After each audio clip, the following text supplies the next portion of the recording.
கோயம்புத்தூரில் கொண்டாமுத்தூர்லேருந்து இந்த பக்கம் சுற்றி இல்லை நீங்கள் தருமபுரியில் கிருஷ்ணகிரியில் எந்த ஊரில் தான் வந்திருக்கீங்களோ உங்களுடைய ஒரு ஊரிலும் குறைந்தபட்சம் 1 டன்லேருந்து 2 டன் கிளைஃபோசேட் பயன்படுத்தி கொண்டிருக்கிறோம். அப்போ அவனுக்கு வந்தால் ரத்தம், நமக்கு வந்தால் தக்காளி சட்னியா? அந்த ஒட்டுமொத்த நாடுகள் அதை விளைக்கிறது. நம் சமூகம் கலையை கொல்லவில்லை, நம் கலையை குடியிருக்கும். கலையை கலையை வேறாக பயன்படுத்தினாங்க. எது கலை? சித்த மருத்துவத்தில் அவர்கள் கலை என்று சொல்லுவதைத்தான் நாங்கள் மூலிகை என்று சொல்கிறோம். நெல் வயலில் கரந்தர், சிவகரந்தர், கொட்டக்கரந்தர் இருக்கும், நீர்முள்ளி இருக்கும், நெருஞ்சி முள் இருக்கும். அத்தனையும் எங்களுக்கு மருந்து. அத்தனையும் நாங்கள் தனித்தனியாக மருந்து எடுத்து தயாரித்து பயன்படுத்திட்டு இருக்கோம். அப்போ ஒரு வயலில் நமக்கு தேவையில்லாத உணவாக பயன்படாத ஒரு பொருளை மருந்தாக எதுவுமே அவற்றில் பயன்படுத்தக்கூடிய சாத்தியங்கள் இருக்கும்போது இவர்கள் என்ன பண்ணுறாங்க தெரியுமா? அந்த கிளைஃபோசேட்டுடைய டப்பாவை ஒரு நாள் நான் பார்க்குறேன். It will kill eclipta alba போடலாம். இட் வில் கில் யூக்லிப்டா ஆல்பானா, யூக்லிப்டா ஆல்பாங்கிறது வந்து கரிசலாங்கண்ணி. கரிசலாங்கண்ணி சித்த மருத்துவம் தேகராஜன் என்று வணங்குகிறது. உடலை வந்து உடலுக்கு அத்தனை முக்கியமானது தேகராஜன். சளி இருமல் வந்தா தேகரா சச்சுரதம் தெல்லி பாகமுறை காய்ச்சி பருகுவா காகமும் சளி தீர்வுக்கானே தேரனுடைய கஷாயத்தில் உள்ள தேரன் கையில் ஒரு கட்சத்தில் உள்ள ஒரு பாடல். தேகரா சச்சுரதம்னா தேகராசங்கிற கரிசலாங்கண்ணி, சச்சுரதம் அதில் எள்ளு நல்லெண்ணெய் இதை போட்டு காய்ச்சி எடுக்கிற கரிசாலின் தைலத்தை உள்ள குடிச்சோம்னா காகமும் சளி, இருமி துப்புனா வரக்கூடிய அந்த கட்டியாக வந்த சளி அதை காக்கா தூக்கி போயிடலாம். ஏன்னா இருமி கட்டியாக சளி போனால் அது வெறும் புரதம், உள்ளே இருக்கக்கூடிய நியூக்கோலைசிஸ் பண்ணி வெளியே வருது. வெளியே வந்து அதை காக்கா தூக்கி போயிடும். அவ்வளவு ஒரு தீவிர நுரையீரலில் இருக்கக்கூடிய ஒரு நோயை குணப்படுத்துகிற ஒரு விஷயம் அப்படின்னா அது உள்ளே இருக்கக்கூடிய ஒரு கிரானிக் பிராங்கைட்டிஸையோ இல்லை வந்து ஒரு வேறு நுரையீரல் சார்ந்த நோய்களையோ உருவாகிற சளியை போக்கக்கூடிய தன்மை அந்த கரிசலாங்கண்ணிக்கு இருக்குன்னு அர்த்தம். கோவிட் காலத்தில் ஆயிரப்பட்ட பல்வேறு மூலிகைகள்லாம் கரிசலாங்கண்ணி உண்டு. ஏன்னா கோவிட் வந்து ஒரு வைரல் நிமோனியா. அந்த வைரல் நிமோனியா ஏதாவது வேலை செய்யுமா அப்படின்னு இங்கே இருக்கக்கூடிய பெங்களூரில் உள்ள ஒரு நிறுவனம் கரிசலாங்கண்ணி மட்டுமே ஆராய்ச்சி செய்கிறார். அப்போ அவ்வளவு ஒரு பயனாக இருக்கக்கூடிய ஒரு விஷயத்தை கொல்லும் அப்படின்னு போட்டு இன்னைக்கு அதை வச்சுட்டு இருக்காங்க. ஆனால் அது வந்து முற்றுக்களை கொடுக்கக்கூடிய ஒரு ரசாயனமாக இருக்கு. நண்பர்களே, நாம் மெல்ல மெல்ல மரபினுடைய பல்வேறு சூட்சுமங்களை புரியாமல் அவற்றை வந்து ஆய்வுக்கு உட்படுத்தாமல், அதே சமயத்தில் ஒரு முக்கியமான விஷயம் இங்கேயும் ராஜன் சாரோட ஸ்டேட்மெண்ட்லேருந்தே வர கடைசியாக ஒரு வரியில் ஒன்று சொல்லிட்டு போனாங்க. துவாரகான்னு எல்லாம் கேள்வி கேட்குறாங்க. ஆமாம் இருக்குது, துவாரா இருக்குது, கடலுக்கு கீழே இருக்குது. ஆனால் வந்து என்னை பொறுத்தவரை இது கிருஷ்ணருக்காரன்னு தெரியாது, 10ஆம் 11ஆம் நூற்றாண்டினுடைய ஒரு தொல்பொருள். அதுதான் டிஸ்பேஷனேட் ரிசர்ச்சருடைய முடிவு. எனக்கு எந்த காய்ப்பு ஊக்கம் கிடையாது. நான் போனேன், கீழே கடலுக்குள்ளே போனேன், பார்த்தேன், ஓரமாக ஒரு தொல்பொருள் 13ஆம் நூற்றாண்டு இருக்குது. அது வந்து கிருஷ்ணராங்கிறது அதுக்கு படம் அந்த அரசியல்லாம் எனக்கு தெரியாது, விட்டு சொல்லிட்டு இறங்கிட்டார் இல்லையா? அதே மாதிரி தான் நாமும் வந்து ஒரு காய்ப்பு கூட நாங்கள் எங்கள் முன்னோர்கள் சொன்னதெல்லாம் வந்து மிக மிக முக்கியமானது அப்படின்னு நான் சொல்ல வரல. அதில் நிறைய பிள்ளைகள் இருக்கலாம், நிறைய தவறுகள் இருக்கலாம். அறிவால் ஆய்ந்து இது நம் சமூகத்துக்கு இன்றைக்கு அது தேவையா அப்படி என்று பார்த்து நாம் அதுக்கு தான் வந்து நம்முடைய அறிவு அப்படின்னு ஒரு வரி வரும். நோய் அணுகா விதியில் வாழை இளம் பிஞ்சொழிய கணியறிந்தல் செய்யும். நான் காலேஜில் படிக்கிற காலத்தில் எங்களுக்கு துடுக்குத்தனமான இளமை பொருள் வந்து வாழைக்காய் சாப்பிட சொன்னாங்க. வாழை இளம் பிஞ்சொழியங்கிறாங்க. பழம்னா நல்லா அவ்வளோ சுவையாக கனியாக இருந்தாங்க, நல்லது அப்படின்னு நான்லாம் வேடிக்கையாக பேசியிருக்கோம் நண்பர்களோட. ஆனால் இன்றைய அறிவியலை பார்க்கும்போது அவன் சொல்கிறான், நீ வந்து வாழைப்பழத்தை நல்லா தனிஞ்சு சாப்பிட்டேன்னா அது சர்க்கரையாக தான் எனக்கு கிடைக்கும். அது இளம் பிஞ்சாக இருக்கும்போது அது ரெசிஸ்டன்ஸ் ஸ்டார்ச். அந்த ரெசிஸ்டன்ஸ் ஸ்டார்ச் அந்த பழத்தில் உள்ள கனிமச்சத்து கிடைக்கிறதோட, பழத்தோடு ஒட்டி இருக்கிற நார்ச்சத்து கிடைக்கிறதோட, அந்த ரெசிஸ்டன்ஸ் ஸ்டார்ச் வந்து உடலுக்கு உள்ள ஒரு லேயர் மாதிரி அந்த பீஸ் கீப்பிங் ஆர்கானிசம்ஸ் இருக்குது. நமக்காக நல்லது செய்கிற பல நுண்ணுயிர்கள் நமக்காக வேலை செய்துட்டு இருக்கு. அந்த நமக்காக வேலை செய்து கொண்டிருக்கக்கூடிய அந்த நுண்ணுயிர்களுக்கான ஆகச்சிறந்த ஊக்க உணவு வந்து ரெசிஸ்டன்ஸ் ஸ்டார்ச். அது வாழை இளம் பிஞ்சில் மட்டும்தான் கிடைக்கும். இப்போ கூடிய அன்றைக்கு அந்த வாழை இளம் பிஞ்சுடைய எழுதக்கூடிய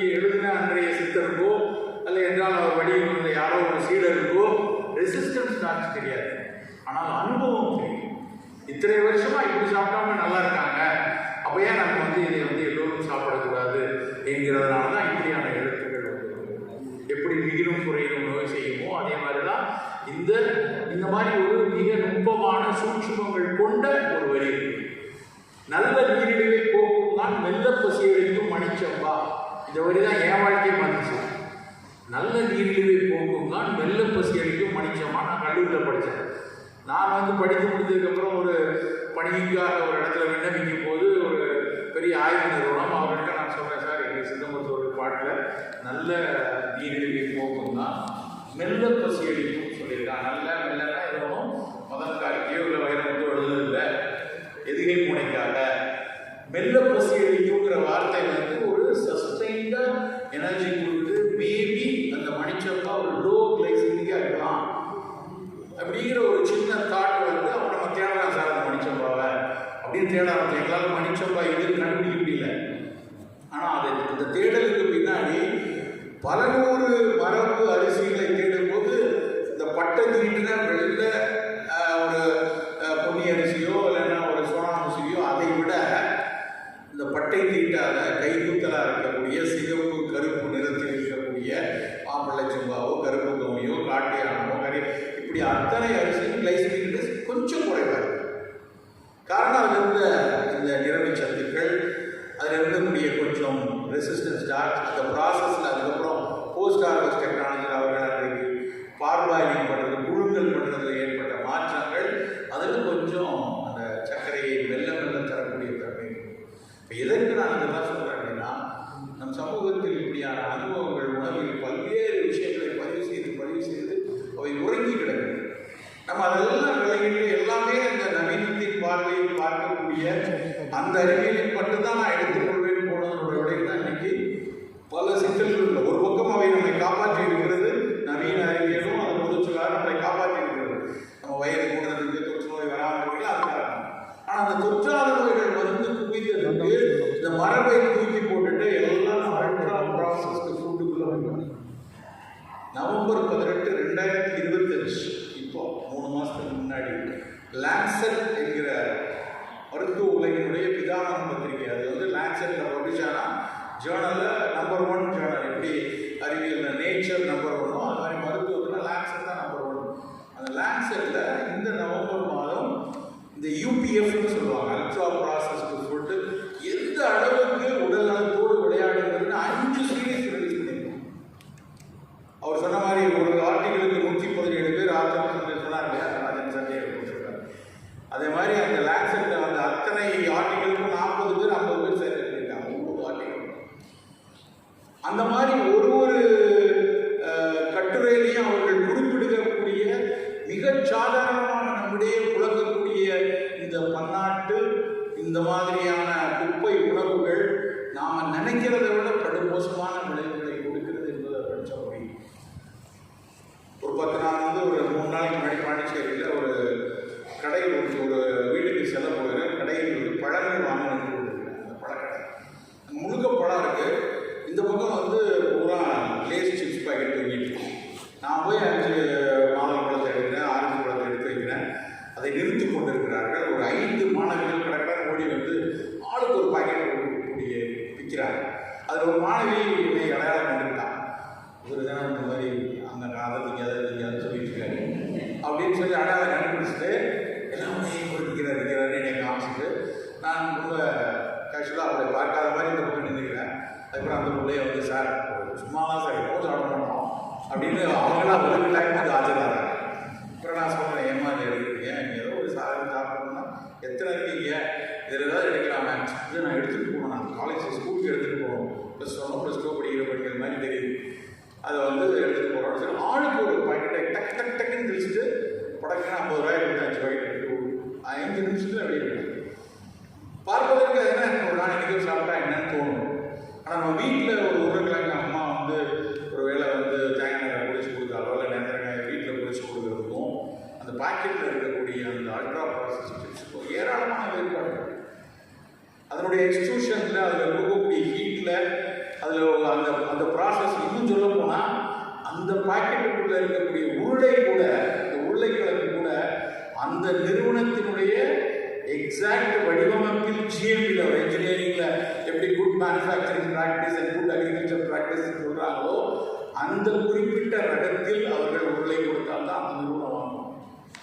அப்பதான் அந்த சிப்ஸில் வந்து அது பல்லுக்குள் ஒட்டக்கூடாது, அது ஒரு இருக்கணும் அப்படின்னு பல கட்டுப்பாடுகளோடு அவர்கள் அதை விவசாயிகளுக்கு இந்த உருளை போட்டுவிட்டு அப்பதான் நான் வாங்கிக்கிறேன்னு சொல்லுவோம்.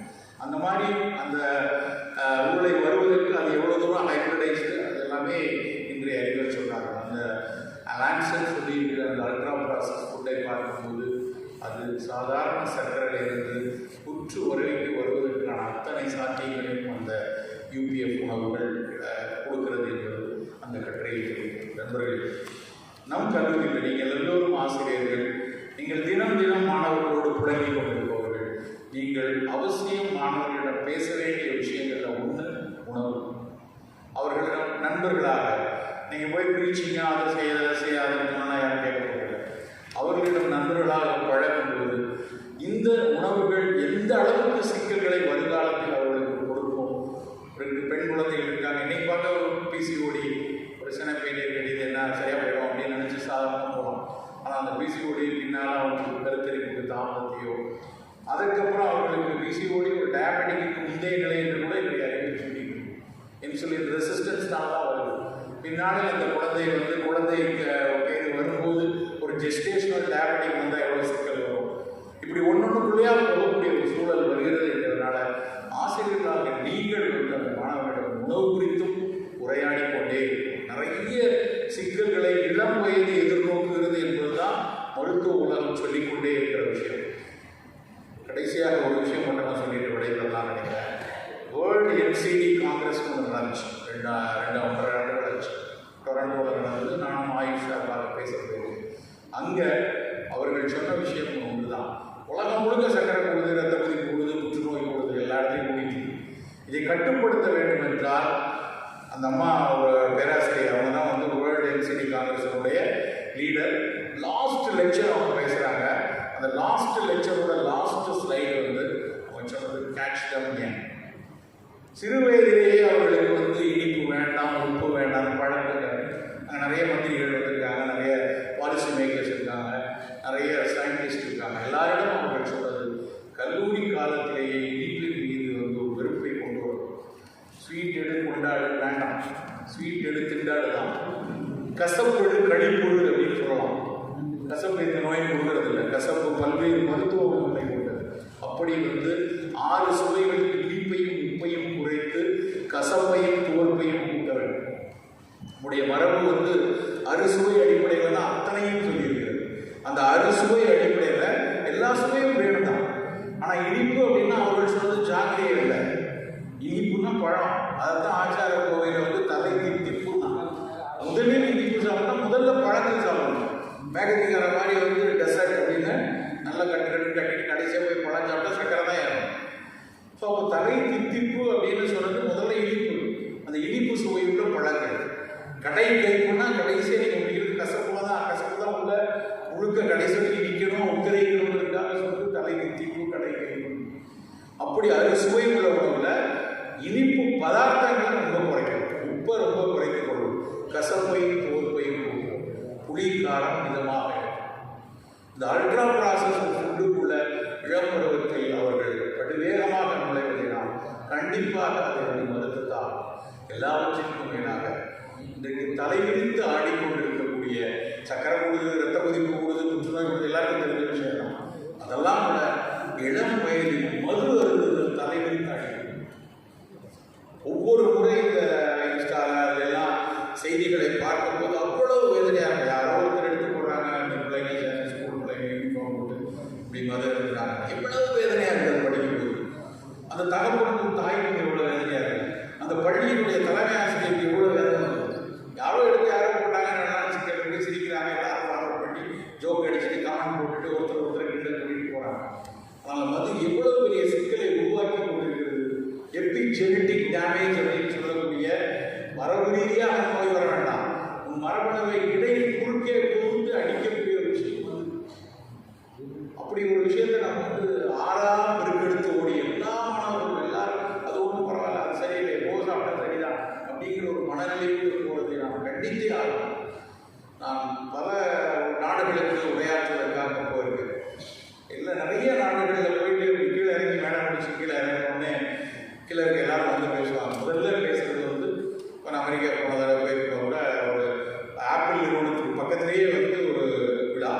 பேசுகிறோம்.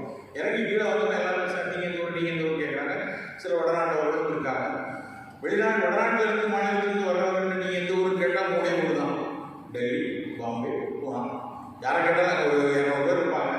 கேட்டது எல்லாம் மேக்ஸிமம் பாம்பே இல்லைன்னா டெல்லி, அப்புறம் கொஞ்சம் 1-2 பேர் பெங்களூர். இவ்வளோதான். தமிழர்கள் ஏராளமான பேர் இருக்காங்க. நம்மள்கிட்ட கேட்க சார், நான் சிங்கமுடி சார், நான் தொண்டாமுத்தூர் சார், நான் உசிலம்பட்டி சார், நான் சூரக்குடி. ஏன் எப்படி வந்தது? கல்வி. அந்த கிராமங்களிலும் பட்டி தொட்டிகளிலும் பாரபட்சம் இல்லாமல் எல்லோருக்கும் சமூக நீதியோடு சென்ற கல்விதான் ஆப்பிளுக்கு பக்கத்தில் அவர்கள் படிப்பு மட்டும்தான் அங்கே கொண்டு போய் நிற்கும். படிப்பு மட்டும்தான் அவர்களுக்கு அதிலும் ராஜன் சார் சொன்ன மாதிரி பண்பாளனும் ஒரு படிப்பு சேர்ந்தனா எவ்வளோ பெரிய உயரத்தில் கெமிஸ்ட்ரிக்கு நோபல் பரிசு வாங்கியிருக்காரு லாஸ்ட் டைம் 2020 ஓமர் ஜாகி. இந்த ஓமர் ஜாகி வந்து அவருடைய ரிசர்ச் வந்து MOIFமாங்க ஒரு மெட்டாலிக் ஆர்கானிக் ஃப்ரேம் ஒர்க்குன்னு அது ரொம்ப பெரிய அறிவியல். அவர் நோபல் பரிசு முடிச்ச உடனே ஒரு உரையாற்றியிருக்கிறார். அந்த உரையினுடைய கடைசி வரியில் நான் கண்கலங்கிட்டேன். அதை தமிழில் வந்து காலச்சுவடு எடுத்து அந்த உரையை எடுத்து போடுறாங்க. அந்த உரையினுடைய கடைசி வரியை சொல்லி நிறைவு செய்யும். அவர் சொல்றாரு, அவர் காசாவில் பிறந்தவர், பாலஸ்தீனத்தின் காசாவில் பிறந்தவர். 20 ஆண்டுகள் ஊர் கிடையாது, உலகம் கிடையாது, குற்றாலங்கள் பரவே இருக்காங்க. 15 குழந்தைகள் ஒருவராக பிறந்து கடுமையான வறுமையில் இருந்திருக்கிறார். வேதியியல் படித்து வேதியியல் ஆய்வாளர் ஆகி இங்கிலாந்தில் வேலை செய்து அமெரிக்காவில் சென்று இப்போவும் அமெரிக்காவின் பெர்க்லி பல்கலைக்கழகத்தில் கெமிஸ்ட்ரி ப்ரொஃபஸர். அவருடைய அந்த MOF கண்டுபிடிப்புக்காக நோபல் பரிசு கிடைக்கிறது. நோபல் பரிசில் அவர் உரையாற்றிய கடைசி வரிதான். அவர் சொல்றார், இந்த உலகில் அசமத்துவத்தை போக்கக்கூடிய ஒரே விஷயம் கல்வி மட்டும்தான். ஆங்கிலத்தில் சொல்றார், the only thing which can turn the barriers and giving equality is only through education. அவருடைய அந்த அசமத்துவத்தை, சமூக நீதியை